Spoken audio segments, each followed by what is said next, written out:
RTGA, mieux qu'une chaîne, un monde.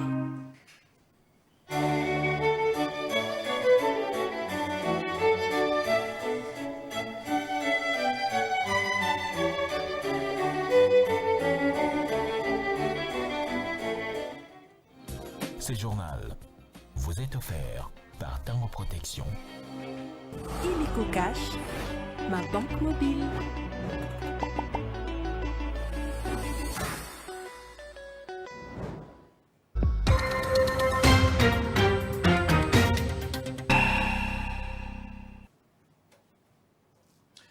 Mesdames et messieurs, bonsoir. Tout le plaisir est pour moi de vous retrouver pour cette session d'information sur la RTGA. Donc voici la charpente. 9 morts, dont 4 hommes, 2 femmes et 3 enfants. Tel est le bilan de l'accident de circulation survenu ce mardi sur l'axe routier Kananga-Kalambambouji dans le territoire de Kazumba au Kasaï occidental. L'excès de vitesse serait à la base de ce drame.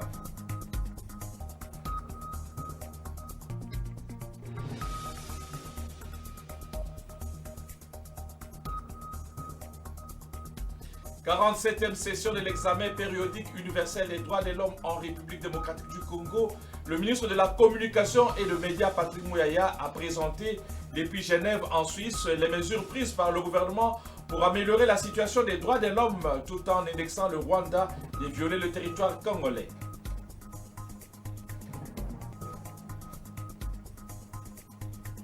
Rentrée judiciaire ce mardi au Conseil d'État, une occasion pour le procureur général près cette haute juridiction de plancher dans sa mercuriale sur le ministère public pour une justice administrative plus efficiente en République démocratique du Congo.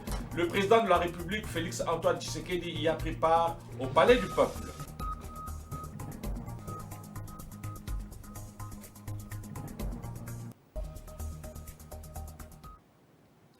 Je l'annonçais tantôt, 9 morts, dont 4 hommes, 2 femmes et 3 enfants sont décédés, donc personne, de suite d'un accident de circulation routière qui s'est produit ce mardi sur l'axe Kananga-Kalambambouji dans le territoire de Kazumba, secteur Miyao, village de Boulambula. Selon les sources recoupées sur place, l'excès de vitesse serait à la base de ce drame. Et puis les résultats sont satisfaisants une semaine après la mise en place des mesures pour réduire les embouteillages à Kinshasa. C'est ce qui ressort de la réunion d'évaluation qu'a présidé le vice-premier ministre, ministre des Transports, voies des communications et du désenclavement Jean-Pierre Bemba. Cette séance de travail a connu la participation du gouverneur de la ville de Kinshasa, Daniel Bumba, ainsi que Robert Matalatala, président de la CNPR. Le détail dans ce reportage signé Nana Bwana. Évaluer le premier résultat de l'expérimentation et définir les axes d'amélioration, voilà l'objectif de la réunion de travail qu'a présidé le vice-premier ministre, ministre des Transports Jean-Pierre Bemba, une semaine après la mise en application des mesures à titre d'expérimental et des simulations pour lutter contre les embouteillages dans la ville de Kinshasa. La Commission nationale de prévention routière, ayant déployé des équipes sur le terrain, a relevé au cours de cette réunion des signaux positifs depuis la mise en place du dispositif. Pour elle, le quotidien des usagers de la route s'améliore progressivement. Dans certaines zones, les automobilistes ont vu leur temps de trajet se réduire considérablement, a fait savoir Robert Matalatala, président de la CNPR. Nous avions si bien dit que nous étions à une phase expérimentale. Donc, comme on est dans une phase expérimentale, il faut s'attendre à ce que là où ça ne marche pas, qu'il y ait des remous. Mais la réunion d'aujourd'hui on a beaucoup plus parlé sur l'évaluation, effectivement, d'une semaine d'expérimentation. Et je crois qu'avec toutes les interventions d'aujourd'hui, nous pensons que nous allons encore améliorer davantage pour que la circulation soit fluide d'un côté comme de l'autre côté, surtout de l'ouest à l'est. Cependant, le comité a relevé que certaines artères demandaient un renforcement des dispositifs pour optimiser la fluidité de la circulation, signalant que l'expérimentation va s'étendre sur de nouvelles artères dans les jours qui viennent. Je l'ai dit, la RDC a présenté ce mardi 5 novembre 2024 au Conseil des droits de l'homme des Nations Unies à Genève son 4e cycle de l'examen périodique universel des droits humains. Il s'agit des mesures que le pays a prises pour améliorer la situation des droits de l'homme sur son territoire de façon à garantir l'universalité de son action en matière. À noter que les membres du Conseil ont salué les progrès réalisés en matière des droits humains depuis l'avènement du président Félix Tshisekedi, tout en recommandant au pays de rétablir le moratoire abolissant la peine de mort, suspendu l'année dernière pour réprimer les auteurs des crimes de guerre à l'est du pays. Reportage. Les membres du Conseil des droits de l'homme des Nations Unies ont salué les avancées du pays depuis l'avènement au pouvoir du président Félix Tshisekedi, notamment des lois en faveur des personnes vivant avec handicap, des défenseurs des droits humains, de la lutte contre la traite des personnes et des initiatives sur la justice transitionnelle et la réparation des victimes des violences sexuelles.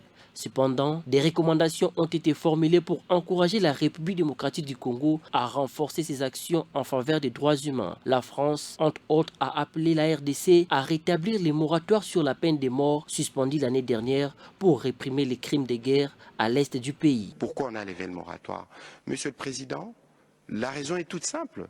Parce que nous voulons prévenir contre d'autres crimes imprescriptibles.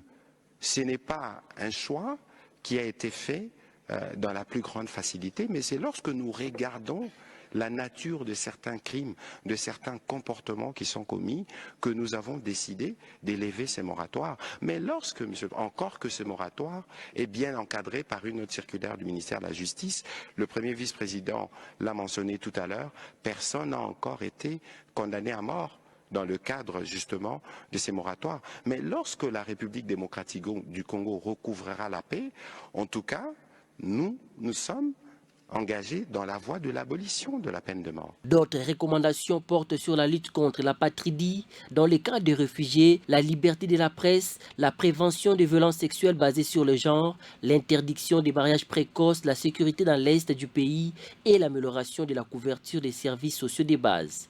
Les pays membres ont également exprimé leurs préoccupations concernant les droits humains dans les zones de conflit, notamment à l'est, où l'activisme des groupes armés persiste. Ils ont exhorté la République démocratique du Congo à prendre des mesures pour mettre fin aux conflits armés locaux et étrangers.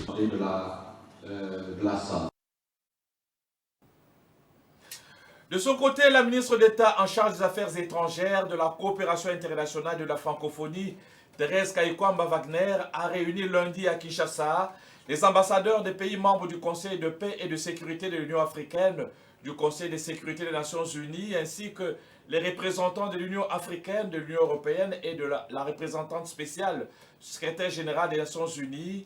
L'objectif de cette rencontre était d'évaluer la situation de cessez-le-feu entré en vigueur le 4 août 2024 dans le cadre du processus de Luanda destiné à ramener la paix à l'est de la République démocratique du Congo. Thérèse Kayikwamba a aussi reçu une forte délégation chinoise conduite par l'ambassadeur de la Chine en RDC. Ils ont échangé sur la consolidation de la coopération bilatérale entre les deux pays. Le condensé de ces rencontres dans ce reportage. Suivez.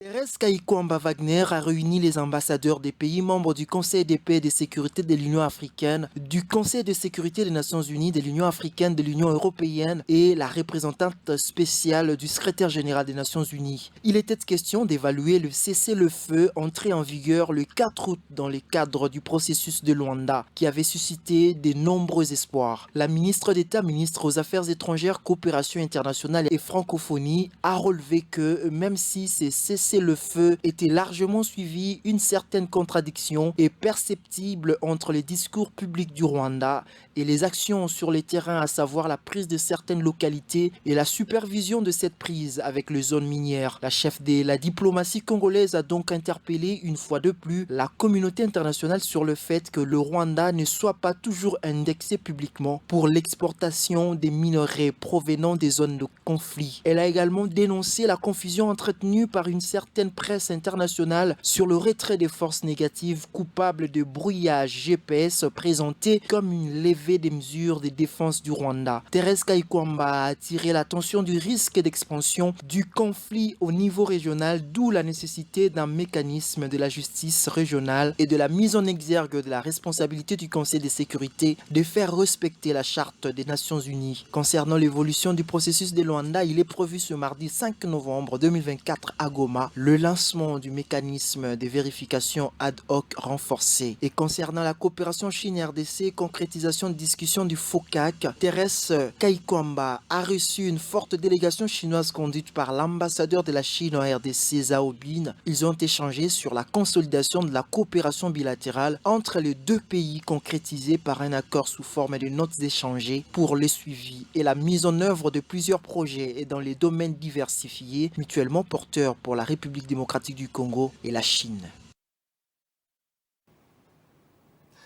Dans la province de l'Ituri, le gouverneur militaire, le lieutenant-général Luboya Nkasha Majoni, encourage les jeunes à jouer leur rôle pour défendre la patrie. Appel lancé lundi à Bunia dans la campagne de sensibilisation des veilles patriotiques par la ministre de la Jeunesse. Suivez ce reportage de Jolie Palmer.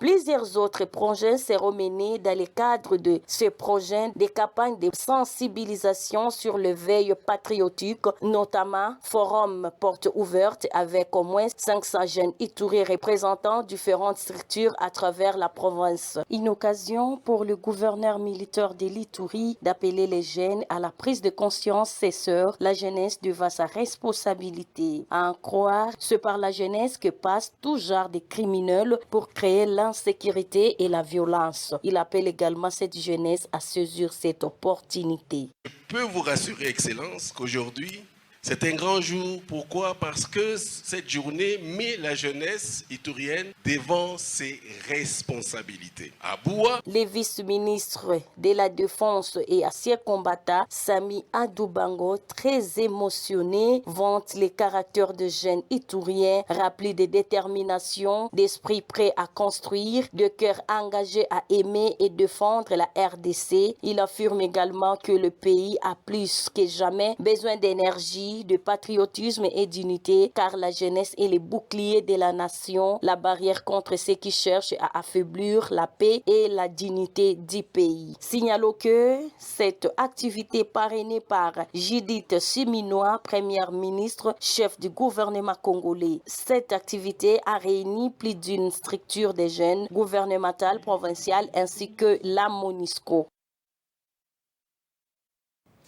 Et dans le secteur judiciaire, l'audience solennelle et publique de la rentrée judiciaire 2024-2025 du Conseil d'État a eu lieu ce mardi 5 novembre. La cérémonie officielle s'est déroulée dans la salle de spectacle du Palais du Peuple en présence du président de la République, Félix-Antoine Tshisekedi, ainsi que plusieurs autres invités de marque. Cet événement de haute importance est une occasion de renouveler l'engagement des institutions judiciaires au service de la justice et du droit en République démocratique du Congo. C'est le procureur général près le Conseil d'État qui a développé donc, dans sa mercuriale, une mercuriale portée sur le ministère public pour une justice administrative plus efficiente en République démocratique du Congo. Mais aussi, au cours de cette audience, le Conseil d'État a expliqué sa décision de suspendre celle du CESAC interdisant la diffusion de l'émission des Bachelors diffusée sur Canal+, en raison de son contenu jugé dépravé. Suivez un extrait.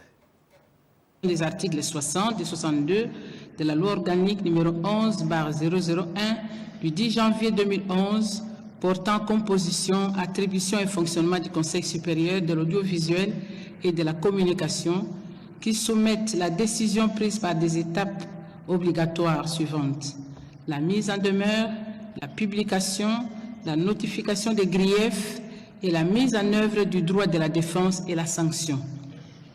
Se fondant sur les dispositions légales sus-évoquées, le juge de référé a ordonné la suspension de la décision entreprise.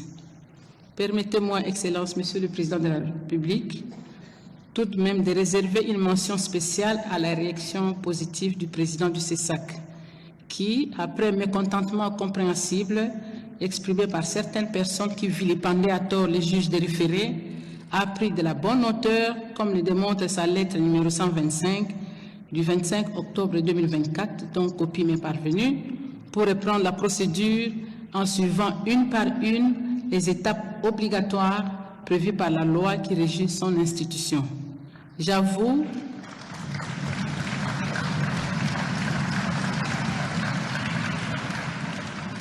J'avoue avoir été agréablement surprise de lire le contenu de cette lettre et tenue à le signaler à cette audience. Et on parle des états généraux de la justice qui seront lancés ce mercredi 6 novembre 2024 à Kinshasa. Et à cette occasion, les hommes de l'Église appellent les participants à revoir la loi relative à l'organisation des cultes en République démocratique du Congo. Le révérend pasteur Bravo Yoka, président exécutif du Forum des intellectuels et cadres chrétiens de l'Église du Réveil, invite également les organisateurs de ces assises à mettre les panélistes dans des conditions optimales de travail afin de donner le meilleur d'eux-mêmes. Jean-Sar Mikanda pour le reportage.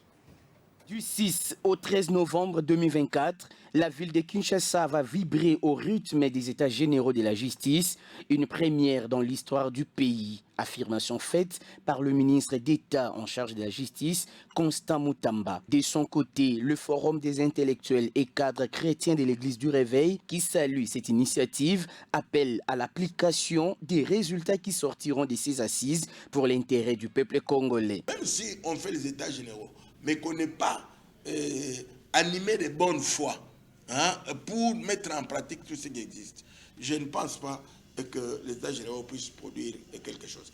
Le révérend Bravo Jacques Martin Yoka, président exécutif du FICHER, invite en outre les panélistes à revoir la loi relative à l'organisation des cultes en République démocratique du Congo. Ce que l'Église attend de réforme de la justice, il faudrait voir le côté, l'aspect qui concerne l'Église. La loi 004 qui réglemente l'exercice des cultes et le fonctionnement a été et toujours désavoué et rejeté depuis longtemps par les églises, disons les confessions religieuses. Mais la loi là ne cite pas les termes corrects église. Le mot église ne se trouve pas dans cette loi-là.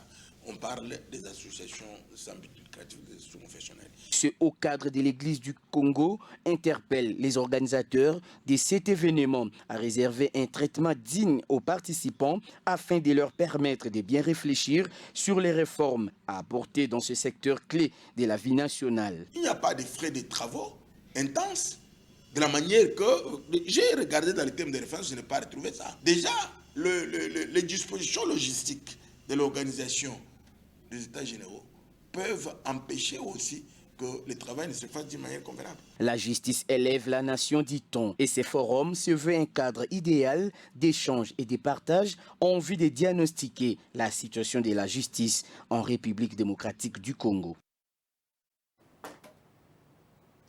En économie, une délégation du Fonds monétaire international conduite par le conseiller au département Afrique et le chef de mission représentant résident du FMI en RDC a été reçu le lundi 4 novembre par le président de l'Assemblée nationale, Vital Kamerhe. Objectif, solliciter l'appui de la Chambre basse du Parlement pour la mise en œuvre de son nouveau programme avec le gouvernement congolais.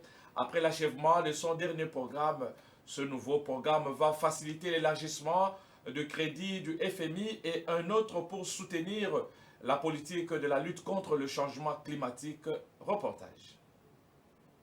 Après l'achèvement de son dernier programme avec le gouvernement congolais en juillet dernier, le Fonds monétaire international compte lancer un nouveau programme avec la République démocratique du Congo. C'est dans ce cadre qu'il a dépêché une délégation en mission d'itinérance à Kinshasa afin d'échanger avec les autorités politiques congolaises, notamment sur un nouveau programme soutenu par la facilité élargie des crédits du FMI et un autre pour soutenir la politique de la lutte contre le changement climatique. Conduite par les conseillers au département Afrique et le chef des missions représentant résident du FMI en RDC, cette délégation a été reçue par le président de l'Assemblée nationale, Vital Kamerhe, lundi 4 novembre 2024, assisté du président de la commission ECOFIN, le député national Guy Mafuta et de son vice-président Patrice Kitembi. Le Fonds monétaire international sollicite ainsi l'implication de l'Assemblée nationale pour accompagner la mise en œuvre de son nouveau programme avec le gouvernement congolais notamment. Donc nous sommes venus rendre visite au président de l'Assemblée nationale et à ses équipes pour faire déjà le point sur le programme qui a expiré en juillet dernier et puis les objectifs du nouveau programme et ensuite solliciter son soutien pour aider à la mise en œuvre des nouveaux programmes. parce que l'Assemblée nationale a un rôle très important à jouer pour la crédibilité du budget, la mise en œuvre du budget, et l'Assemblée y travaille. Très attentif, le président de l'Assemblée nationale, Vital Kamerhe, a salué la demande exprimée par le Fonds monétaire international. Il a non seulement garanti l'accompagnement de la Chambre basse du Parlement à travers sa mission de contrôle parlementaire et une collaboration permanente entre la commission ECOFIN et les experts du FMI basés à Kinshasa, mais aussi il a sollicité un renforcement de capacité des membres de l'ECOFIN par le Fonds monétaire international.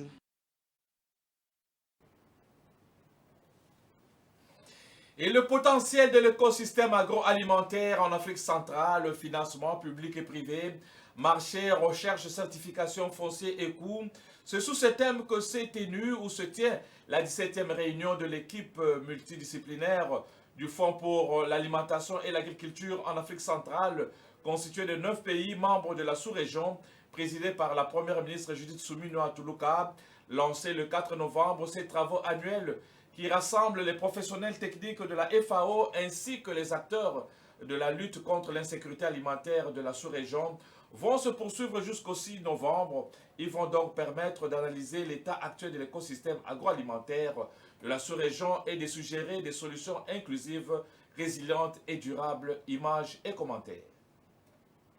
Les travaux de la 17e réunion de l'équipe multidisciplinaire du Fonds pour l'alimentation et l'agriculture en Afrique centrale permettront d'analyser l'état actuel de l'écosystème agroalimentaire de la sous-région et de suggérer des solutions inclusives, résilientes et durables. Cette rencontre annuelle, placée sous le thème « Le potentiel de l'écosystème agroalimentaire en Afrique centrale, financement public et privé, marché, recherche, certification foncier et coûts », rassemble les professionnels techniques de la FAO ainsi que les acteurs de la lutte contre l'insécurité alimentaire de la sous-région. Dans son allocution, la chef du gouvernement congolais a réitéré l'engagement de la République démocratique du Congo à éliminer la faim, à renforcer durablement la résilience des populations vulnérables, à promouvoir l'essor du secteur agroalimentaire et à en faire un véritable levier de développement. La première ministre a par ailleurs salué les efforts d'accompagnement de la FAO à l'appui de la gouvernance institutionnelle de la RDC. Il me plaît de relever ici l'important accompagnement de la FAO à l'appui de la gouvernance institutionnelle de mon pays à travers l'élaboration de plusieurs documents stratégiques et dans la mise en œuvre des projets majeurs, parmi lesquels la politique agricole durable, le plan prioritaire de relance de la pêche, la stratégie d'autonomisation économique des femmes, la stratégie nationale de développement rural, la politique nationale de sécurité alimentaire et nutritionnelle, la stratégie et le plan de développement durable de l'aquaculture, le programme d'appui à la redynamisation du secteur sémencier, ainsi que l'accès au foncier des populations des forêts de Miombo dans le cadre de la gestion durable des forêts communautaires et bien d'autres. En dépit de ces énormes potentialités naturelles, d'un contexte climatique généreux et d'une population jeune, l'écosystème agroalimentaire en Afrique centrale fait face à plusieurs défis majeurs. Il s'agit notamment du manque de cadres réglementaires et normatifs ainsi que l'insuffisance des investissements dans le secteur de la transformation agroalimentaire. Selon Bruno Lemarquis, coordonnateur résident, la RDC, avec ses vastes terres arables, ses ressources en eau et en biodiversité, dispose d'un immense potentiel agricole largement inexploité, alors qu'une grande partie de la population continue d'être affectée par l'insécurité alimentaire du fait des conflits et des chocs climatiques. Notons que le bureau de la FAO pour l'Afrique centrale est basé à Libreville au Gabon et regroupe 9 pays, le Burundi, le Cameroun, la République centrafricaine, le Congo, le Gabon, la Guinée équatoriale, la République démocratique du Congo, le Sao Tomé et Principe et le Tchad. Dans un autre registre, les experts multisectoriels sont en atelier à Kinshasa pour réfléchir sur les stratégies visant à gérer les risques des catastrophes liées aux inondations. La Banque mondiale appuie ces travaux qui devront aboutir à la mise en place des mécanismes nationaux et locaux dans la réduction des catastrophes dans plusieurs villes en République démocratique du Congo. Le projet est appuyé par la Banque mondiale à hauteur de 200 millions de dollars américains sous la coordination du ministère de l'Intérieur, décentralisation et affaires coutumières. Jacquemin Chabani a salué cette initiative au bénéfice des villes de Kinshasa, Kalemi et Uvira. Suzy Kibira Omari pour le reportage. Un appui financier de la Banque mondiale pour la gestion des risques des catastrophes en République démocratique du Congo. Le vice-premier ministre, ministre de l'Intérieur, Sécurité, Décentralisation et Affaires coutumières, Jacquemin Chabani Louko, a au cours de cet atelier sur l'identification et priorisation des investissements en faveur des villes affectées par les inondations, salué ce geste posé par la Banque mondiale en encourageant également les experts multisectoriels qui devront élaborer une stratégie de réduction des risques des catastrophes permettant de mettre en place des mécanismes nationaux et locaux pour la matérialisation de la gestion des risques de ces catastrophes qui du reste bénéficient du financement de cette institution à hauteur de 200 millions sous la coordination de son ministère. Je salue à sa juste valeur l'appui que la Banque mondiale a résolu d'accorder à la réduction des risques liés aux inondations que notre pays a connu du mois de février au mois d'avril 2024 et dont les efforts ont touché 18 de nos 26 provinces. Un cadre qui permet de réduire les chocs socio-économiques liés au changement climatique en sélectionnant les villes d'intervention touchées par les inondations, à savoir la ville de Kinshasa, Kalemi et Uvira, en vue de renforcer la préparation aux situations d'urgence et capacité de réponse pour améliorer les systèmes d'alerte précoce pour enfin renforcer la résilience des infrastructures essentielles. Le patron national de la sécurité, Chabani Louko, qui tient au bien-être des communautés congolaises, a exprimé davantage sa détermination à appliquer cette stratégie nationale qui s'étend vers les 6 prochaines années afin de réduire sensiblement les dégâts tant matériels que des pertes en vies humaines occasionnées par ces catastrophes d'une manière récurrente dans plusieurs villes en République démocratique du Congo. Cet atelier a connu la présence des représentants des gouverneurs des 3 villes-provinces touchées par les inondations. Et voilà, on va traverser les frontières nationales, les frontières continentales plutôt, on va aux États-Unis d'Amérique.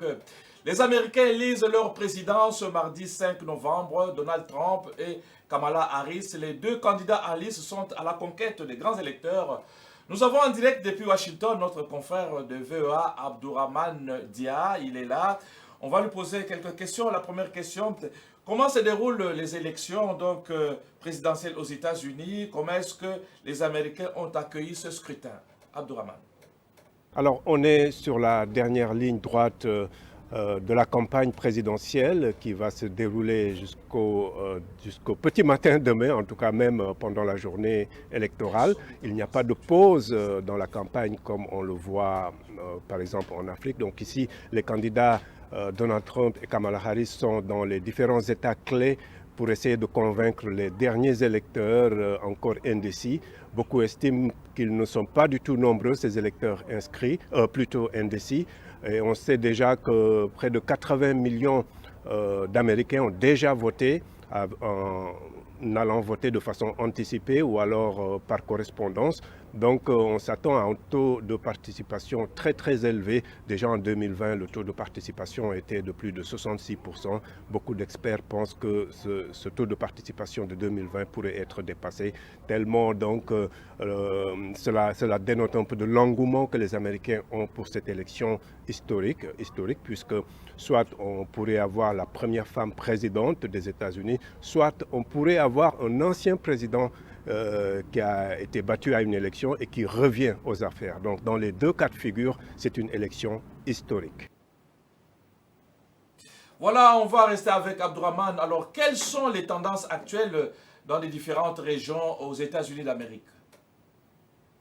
Alors il faut dire que la bataille électorale, de l'avis de plusieurs experts et analystes, va se gagner dans 7 États clés, ce qu'on appelle ces fameux swing states. On pense notamment à la Pennsylvanie qui a 19 grands électeurs. Nous avons le Michigan ou également la Caroline du Nord parmi ces 7 États. Et les candidats mettent les bouchées doubles dans ces États en faisant une campagne intense dans ces États pour essayer de convaincre les derniers électeurs qui n'ont pas encore choisi leur candidat. Donc c'est une élection très serrée, aussi bien au niveau national où on parle de 48% d'intention de vote pour chacun des deux candidats, mais également au niveau des États, puisque les sondages vraiment sont plus importants au niveau de ces États clés, puisque comme vous le savez, les États-Unis ont un système de collège électoral. Donc on attend de voir comment tout cela va se passer. Est-ce qu'on aura une surprise au soir du 5 novembre ou alors est-ce qu'il faut patienter encore des jours? En tout cas, pour l'instant, aucun sondage ne permet de déterminer qui est vraiment le favori ou la favorite. Alors, Abdourahmane, dites-nous exactement, est-ce qu'il y a des dispositions sécuritaires particulières déployées ça et là dans des provinces partout pour parer à tout débordement, puisque aux élections, tout peut arriver? Oui, effectivement, c'est une campagne électorale qui suscite un peu d'inquiétude de la part de certains.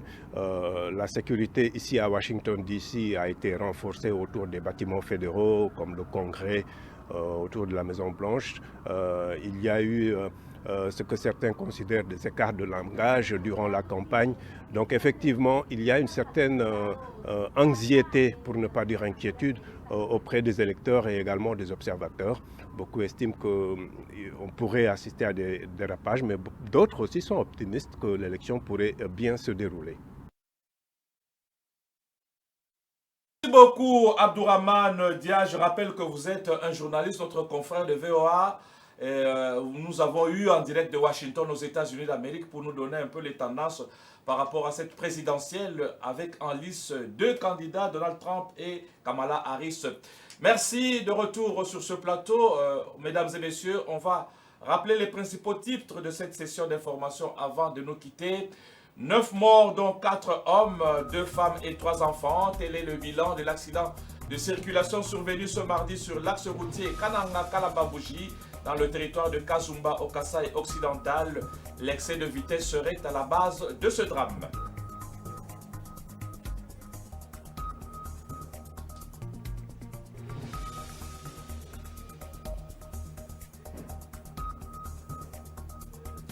« 47e session de l'examen périodique universel des droits de l'homme en République démocratique du Congo. Le ministre de la Communication et Médias, Patrick Mouyaya, a présenté depuis Genève en Suisse des mesures prises par le gouvernement pour améliorer la situation des droits de l'homme tout en indexant le Rwanda de violer le territoire congolais.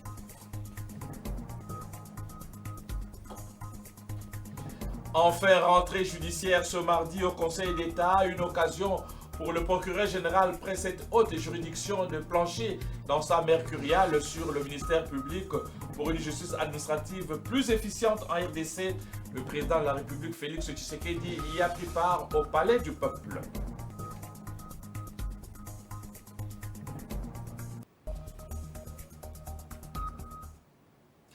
Fin complète de cette session d'information. Merci à tous les héros dans l'ombre et vous autres, vous avez été nombreux à nous suivre en tout cas.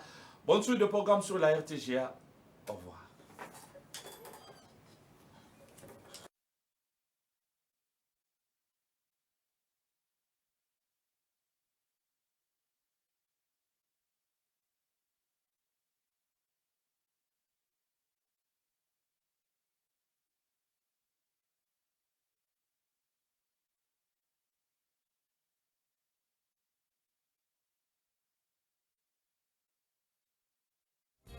Ce journal vous a été offert par Tango Protection.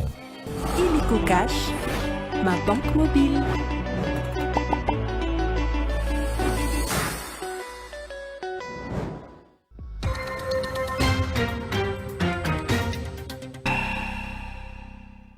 Un monde. RTGA, mieux qu'une chaîne, un monde.